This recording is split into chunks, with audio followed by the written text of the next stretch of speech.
The pandemic, gas prices, inflation, food shortages, all of this impacting us right now. Ted Fioraliso is with our Washington News Bureau and got to talk about all that in a special one-on-one with Vice President Kamala Harris. And he joins us live now from D.C. A lot to reflect on her first year in office, Ted.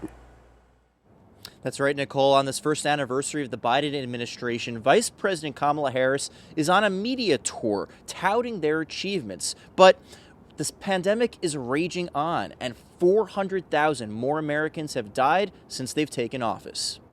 What do you say to Americans who are counting on you to end this pandemic? We are all 2 years into this frustrated.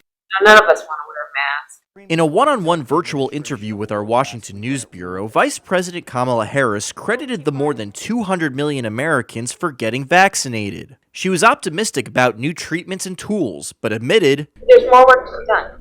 There's no doubt about that. The Biden administration tried to get more people vaccinated by requiring large businesses to mandate the shot, but the Supreme Court struck that down last week. I asked the vice president, what's the new plan? She did not directly answer, but did praise businesses requiring vaccinations. There are employers who don't need to be told what to do. They're taking it in their hands to say what's in the best interest of the safety of the people who work in their workplaces. And then there's the pinch at the pump. Despite the administration opening the oil reserves at the end of November, this week the price of oil hit its highest since 2014. Adding to that, Americans are dealing with a lot of empty grocery store shelves. What tools does the Biden administration have to address these pocketbook issues? We got to deal with the supply chain in terms of opening up our ports. We've got to work 7 days a week, 24 hours a day.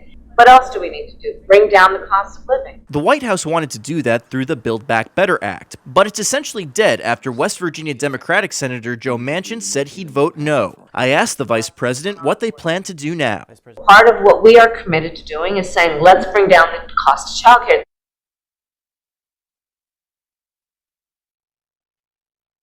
To get on board, the Senate is still split 50-50, and that means Vice President Harris would have to make any tie-breaking vote, which she's already done 15 times before. Nicole?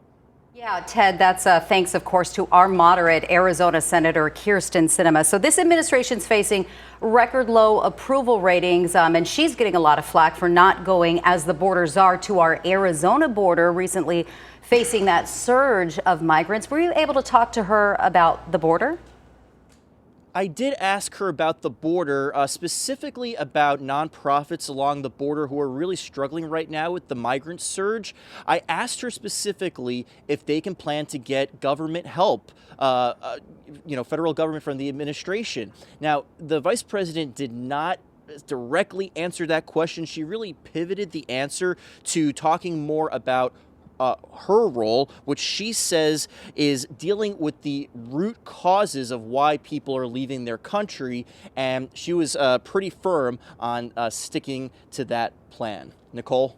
Okay, a lot of Arizona voters looking for answers. Ted, thank you for that one-on-one.